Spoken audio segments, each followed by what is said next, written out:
นี่แม่นเพิ่นกำลังเพิ่นบีบแล้วมาบ่เห็นเพิ่นก็เลยบีบแล้วเพิ่นใส่กับซ้ำน้ำมาซาวอย่างขอโทษสึกจังได๋เนาะซื้อโอ้ยเฮ็ดจังได๋จักปีแล้วได้5 เดือนไปโอ้5 เดือนไปดับกระปุ่นเนาะนี่เนาะอันนี้มันมอเพิ่นบีบอันนี้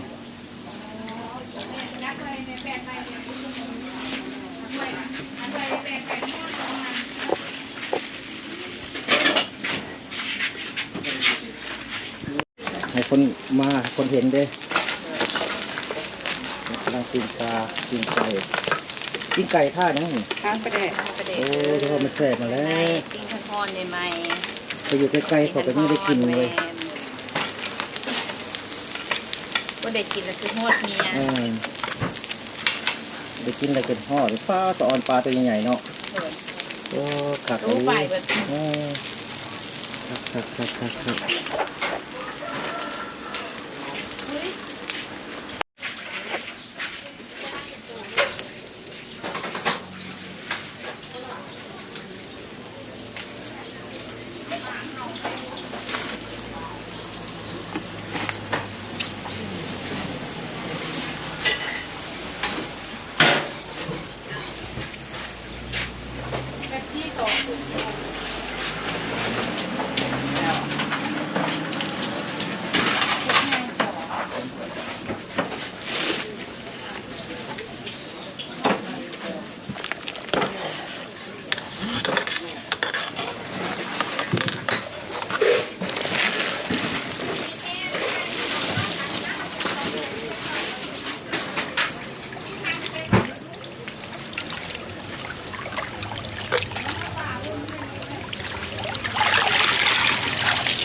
จำบักพุงตำบักหุ่งจะใช้เดี๋ยวบอกคนแม่จำบักพุงอยู่อันนั้นเด้อบ้านโอ้โหแล้วตื่นแล้วเห็นเราน้ำปลาใส่น้ำตาลใส่น้ำตาลแป้งนัวเลยแป้งนัวค่อยเผ็ดมาลาบไปได้ทิ้ง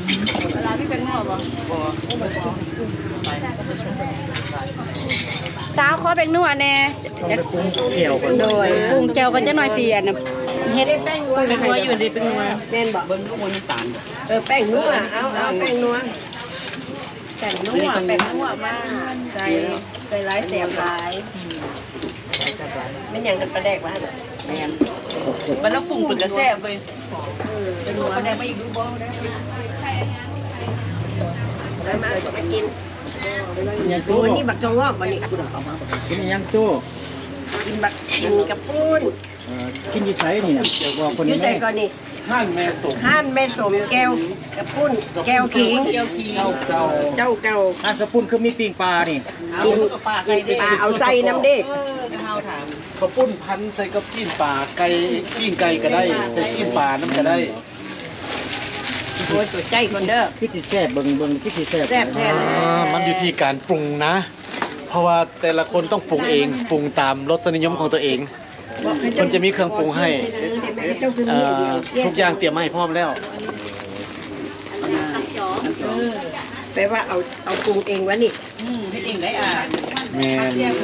จะมีอันนี้น้ำฮอนละล่านะมาให้สลัดฟดบอลน้ำฮอนโอ้เพิ่นฟด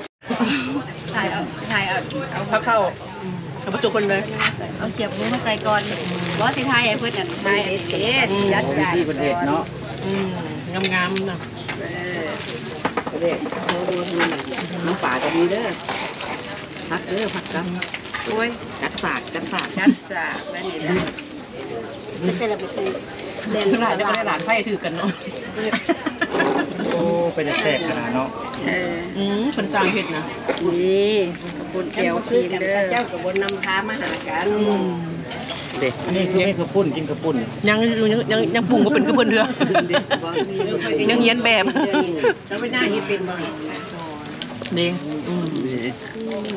นี่คือคนสร้างเห็ดนั่น จีนมันก็เป็นเอาข้าวจานนั่นแหละข่อยน่ะ แม่กัดคำใหญ่ๆสิวะเด้อข้าวเหนียวเด้อข้าวเหนียวกินกับปิ้งไก่เด้อกับตำจีกเป็นตอนใส่จีกเป็นตอนใส่ปากอ่ะส่วนเราเป็นอะไรนะจิ้มเอาหนังเขาพอดีแล้ว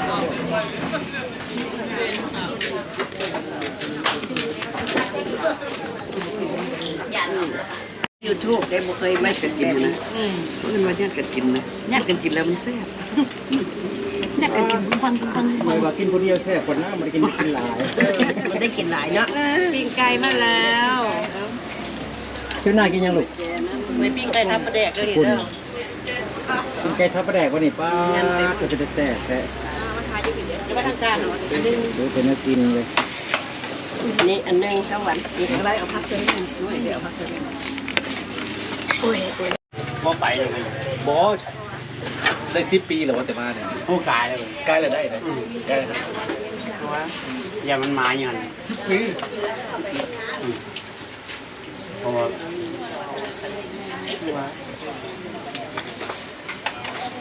ไปสบายไป 10 ปี20 ปีแล้วก็เขาพิจารณาไหม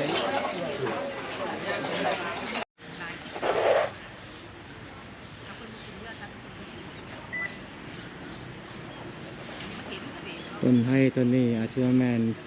1,000 ปีก็บ่ฮู้ประมาณ10คนอุ้มจึงห่มประมาณ10 คนอุ้มจึงห่มบางคนก็ว่าเห็นงูแต่ว่าเฮามาบ่เห็นโชคบ่มี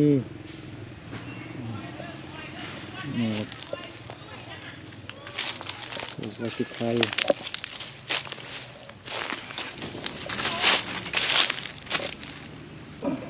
ถูกว่าสิใครโอ้ย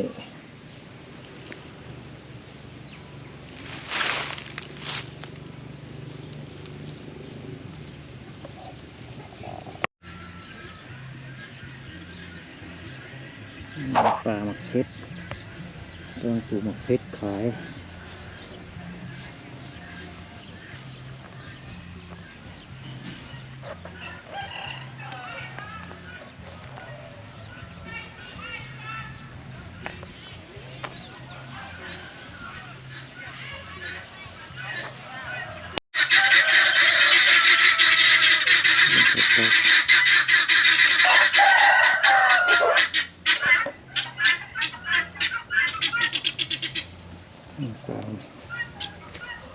เขือ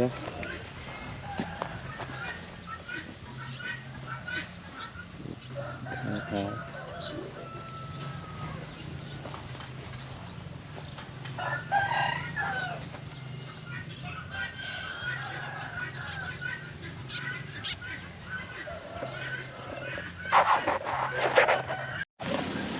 นี่กำลัง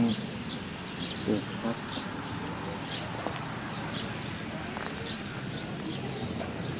หอมปอมหอมปอม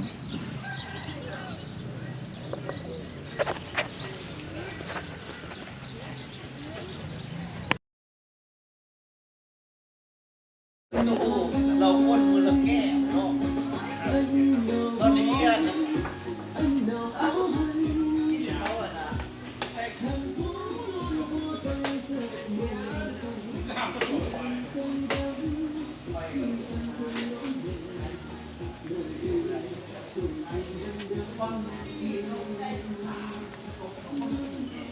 นี่คนอยู่นี่วะนี่มันจะใส่จะมานั่งอยู่แถวนี้ปั่นเค้ง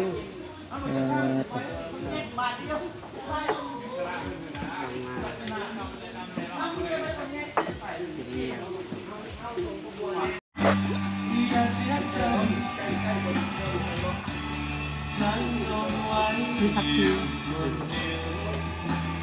ยืดถึงบะเฟืองเอาเด้อ เติมกัน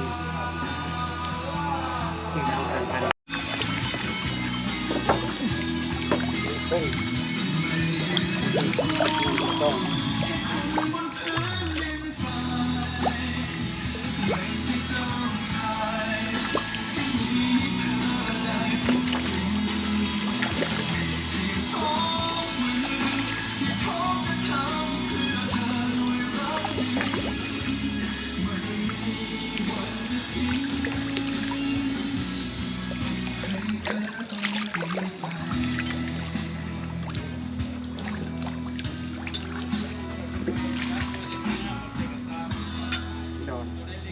โอ้หมาตัวนั้นกันพาเสื้อหน้าหมามันอยาก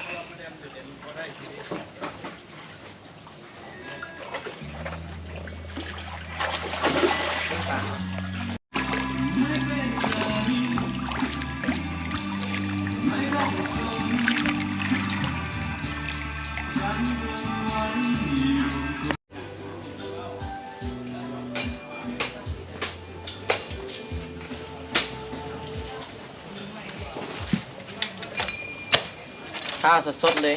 เศร้าใหม่สด โอ้ครับครับขอบ ๆขึ้ ใจ น ขอบใจ เอาลงมามือวานนี่รถคือมันตอนเด็กเขาต้นมะพร้าวอยู่เนี่ย โอ้ ปลูกเอง ปลูกเอง เนี่ยเป็นน้อยอาบน้ำอยู่เถิงเถื่อน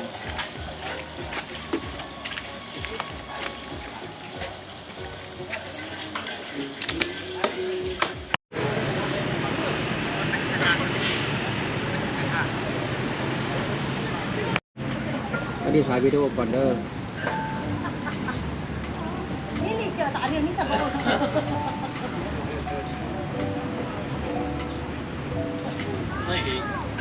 เดี๋ยวเด้อเดี๋ยวเด้อ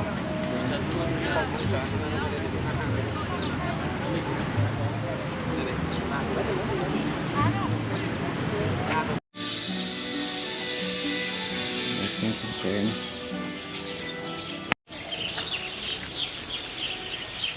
ก็เตาก็ยกกระป๋องไปลงไปอีก ปล่อยลงหนองวะ เรือร้องไงเลยเนี่ย บ่ปล่อยลงหนองได้ไหม บ่อันนี้ปลาไงกินเบัดสินี่เป็นไงปลาน่ะ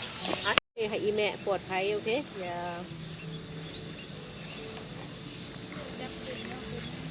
ทุกหัว ยกสิหัวทุกตัวออกเขาออกแล้วติดเตากันเลย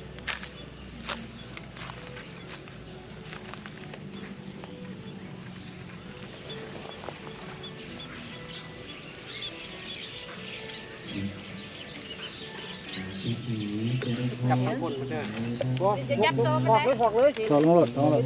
รถ มันเอาไว้ใหญ่เห็นไปอยู่ดีปีนทองไปว่ามือวิ่ง แล้วมันเอาไปเอง ก็มันก็ไปกับผม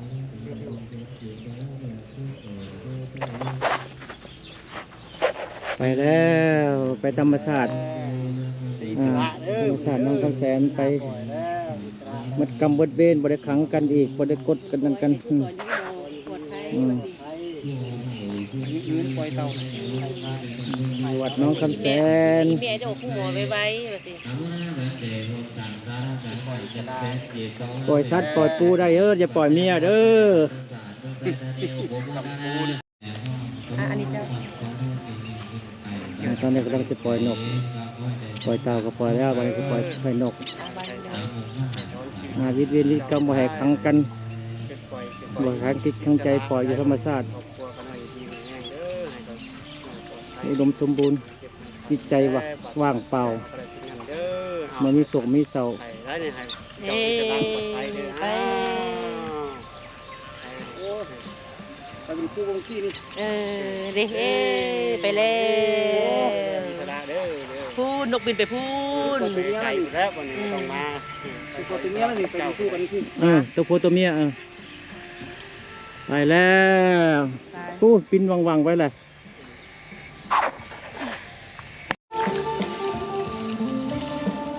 สาธุสาธุอนุโมทามิอะเมวะทานาเสวิสานัญจโมนาบัจจามิโนจัตตารุธัมมาวานันติอามิวันโนสุขังภารังจังเมภูคาปัตตาจามิภูคาภายาปัตตาจา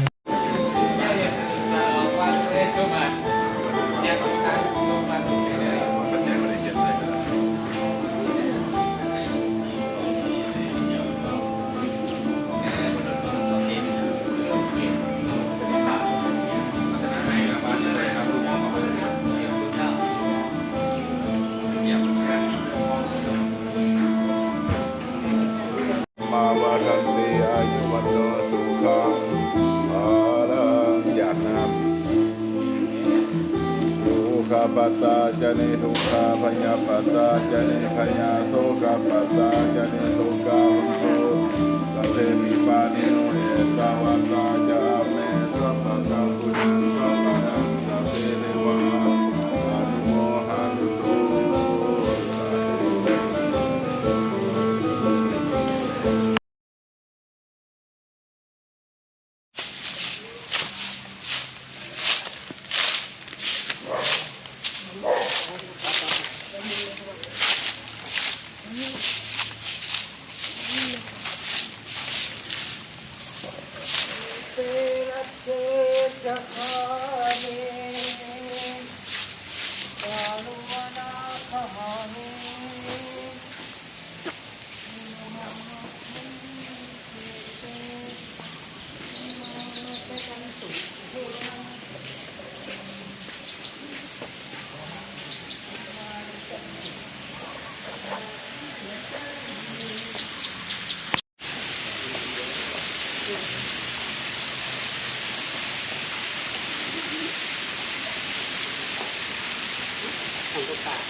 ตัวนี่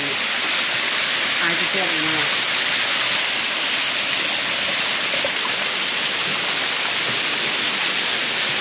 ผู้ชายหนึ่งนะเป็นลูกตัว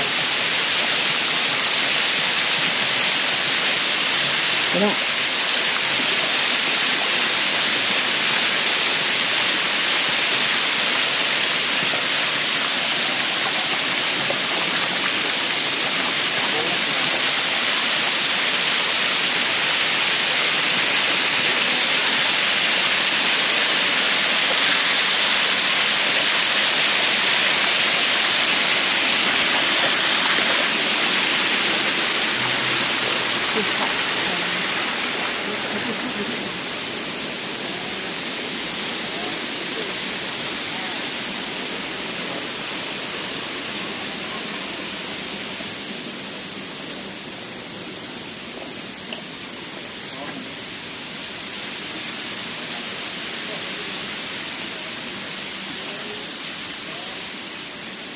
เดี๋ยวว่าเขาตาย